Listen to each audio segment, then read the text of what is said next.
Abaikan sejenak semua keributan dan kegaduhan yang sedang memenuhi lini masa media sosial kalian.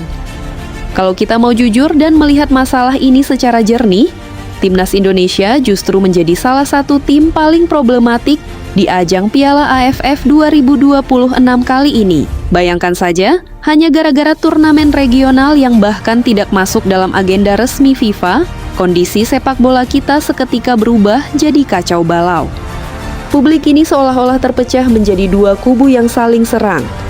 Antara mereka yang masih percaya pada proses John Herdman, dengan kelompok yang kembali menggaungkan nama Shin Tae-yong.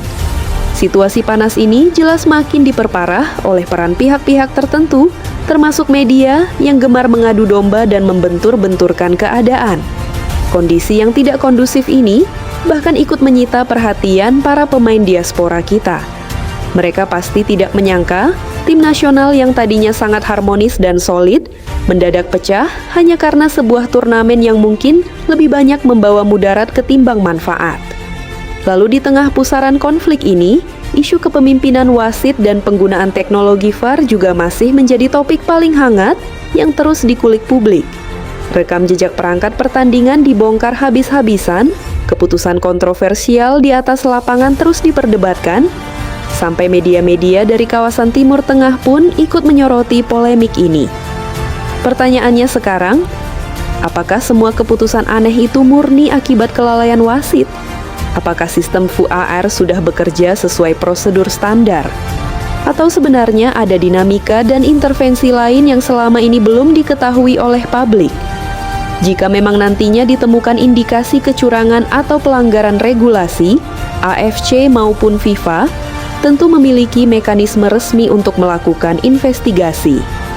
Namun pertanyaannya, sejauh mana Federasi Sepak Bola Dunia mau turun tangan mengurusi ajang regional yang sejak awal statusnya tidak masuk dalam kalender resmi FIFA? Harus diakui, drama sepertinya sudah menjadi bagian yang sulit dipisahkan dari sepak bola Indonesia.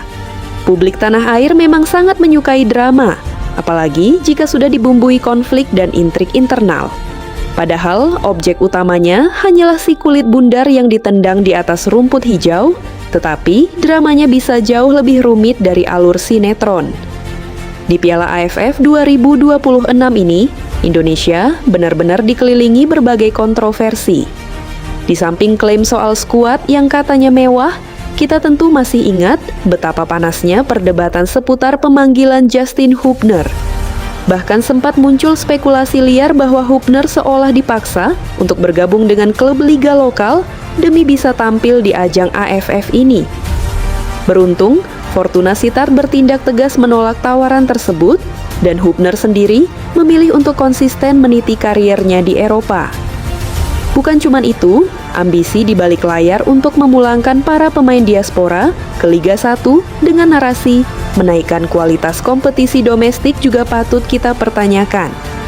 Nyatanya, kualitas permainan mereka di lapangan justru berbicara sebaliknya. Beberapa nama besar yang dipulangkan bahkan harus menerima kenyataan pahit hanya menjadi pemanas di bangku cadangan. Rafael Struijk, Mauro Zylstra, Jens Ruven, hingga Shane Patinama adalah bukti nyatanya. Narasi awal yang menyebutkan bahwa kepindahan mereka adalah demi mencari menit bertanding justru berbanding terbalik dengan realita di lapangan. Dari sekian banyak nama, praktis hanya Tom Hay, Eliano Reinders, dan Ivar Jenner yang mendapatkan peran dan jam bermain secara reguler. Situasi seperti ini jelas sangat disayangkan. Perbedaan pendapat atau kritik dalam sepak bola sebenarnya adalah hal yang wajar. Namun yang terjadi saat ini sudah mengarah pada penghakiman sepihak, terutama kepada sang pelatih John Herdman. Ya, kita sepakat bahwa Herdman telah gagal di turnamen ini dan ia melakukan sejumlah kesalahan taktis. Namun tidak adil rasanya jika kita langsung menghakimi dan menghapus seluruh pencapaian positifnya di laga-laga resmi FIFA Matchday kemarin. Banyak narasi picik yang membanding-bandingkan, Herdman kelihatan bagus cuma karena dibantu pemain kelas Eropa seperti Jay Itzes, Kevin Dix, atau Calvin Verdonk. Tapi, begitu memegang skuad di AFF, permainannya malah berantakan. Beda dengan pelatih terdahulu yang bisa membawa skuad lokal dan pemain muda melangkah jauh. Narasi seperti ini jelas mengabaikan satu hal penting. Apakah kita pikir tim-tim tetangga seperti Thailand, Vietnam, atau Singapura diam saja tanpa melakukan pembenahan internal? Memang benar skuad, kita sudah diperkuat beberapa pemain naturalisasi. Tetapi jujur saja, performa yang paling konsisten sejauh ini hanya ditunjukkan oleh Tom Hay. Sementara yang lainnya masih tampil naik turun. Apalagi jika kita bicara soal kualitas pemain lokal secara umum. Kedisiplinan dan dasar pembinaan pemain lokal kita diakui masih berada di belakang negara tetangga. Mengapa? Karena sistem pembinaan mereka tertata dengan rapi dan terstruktur. Sangat berbeda dengan kondisi di dalam negeri. Liga diisi oleh banyak pemain asing, kompetisi reguler untuk kelompok usia muda sangat minim. Dan ketika mendapatkan pemain naturalisasi, mereka justru ditarik bermain di liga domestik demi mengakali regulasi. Percayalah, mau siapapun pelatih kelas dunia yang didatangkan untuk menangani timnas Indonesia, jika pola pikir federasi dan seluruh pemangku kepentingan sepak bola kita tidak pernah berubah, posisi kita akan terus begini-begini saja. Tidak melangkah maju, tetapi juga tidak benar-benar mundur, hanya jalan di tempat. John Herdman sendiri pernah mengungkapkan bahwa melatih pemain lokal di sini jauh lebih menantang dibandingkan melatih pemain abroad, terutama dalam hal football IQ dan pemahaman taktik. Jadi, masalah dasarnya bukan sekadar pemilihan formasi, melainkan eksekusi di atas lapangan. Harus kita akui secara objektif, Herdman memang tampak kehabisan akal dan mengalami kebuntuan saat menghadapi benteng kokoh Vietnam dan Singapura.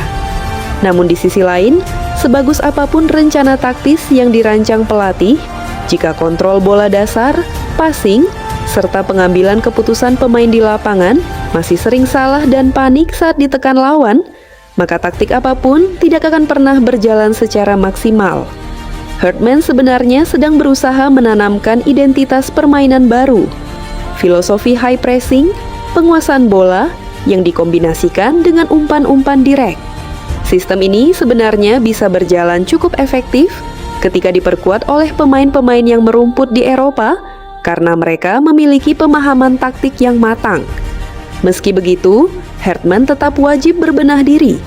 Ia harus lebih fleksibel ketika permainan mengalami kebuntuan, serta tidak terlambat dalam mengambil keputusan pergantian pemain. Tim analisis timnas pun harus diisi oleh sosok-sosok yang benar-benar kompeten dan berpengalaman tinggi, bukan sekadar memelihara idealisme local pride, jika kapasitasnya belum memenuhi standar sepak bola modern. Di sisi lain, polemik yang tak berkesudahan ini jelas membuat para pemain diaspora merasa terusik. Bagaimana mungkin gara-gara turnamen kelas regional seperti Piala AFF, ekosistem sepak bola kita yang sebelumnya sudah tenang dan kondusif mendadak terpecah belah kembali? Padahal, jika federasi mau melakukan evaluasi total terhadap kinerja pelatih, tolok ukur yang rasional dan adil seharusnya adalah panggung Piala Asia 2027 mendatang, bukan turnamen AFF di mana Herdman sendiri baru memimpin dalam hitungan jari. Terkait berbagai kontroversi wasit dan penggunaan teknologi VAR di Piala AFF, publik perlu memahami satu hal penting. VAR bukanlah teknologi ajaib yang bertugas mengoreksi seluruh kesalahan wasit di atas lapangan. Berdasarkan protokol resmi, VAR hanya dapat berintervensi pada 4 kondisi utama: situasi gol, potensi penalti, kartu merah langsung, serta kesalahan identitas pemain. Keputusan akhir tetap sepenuhnya berada di tangan wasit utama di lapangan. Dalam dunia sepak bola, kondisi ini dikenal sebagai subjective decision atau keputusan subjektif yang murni bergantung pada sudut pandang penilaian wasit. Meskipun supporter berhak menyampaikan kritik keras, keputusan resmi atau sanksi terhadap perangkat pertandingan tetap harus didasarkan pada laporan resmi dan mekanisme evaluasi internal dari pihak penyelenggara. Pada akhirnya, dari seluruh dinamika dan kegaduhan di Piala AFF 2026 ini, ada satu pelajaran paling berharga yang harus kita sadari bersama. Masalah utama sepak bola Indonesia bukanlah sekadar siapa sosok yang berdiri di pinggir lapangan.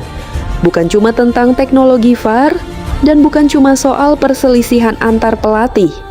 Masalah terbesar kita adalah tentang bagaimana kita menghargai dan menjalani sebuah proses. Sangat ironis melihat bagaimana kita bisa melambungkan ekspektasi setinggi langit, lalu menghancurkannya sendiri hanya dalam waktu 90 menit pertandingan. Setiap kali ada hasil yang buruk, satu pergantian pemain yang terlambat, atau satu kesalahan umpan langsung dijadikan alasan untuk mencari kambing hitam.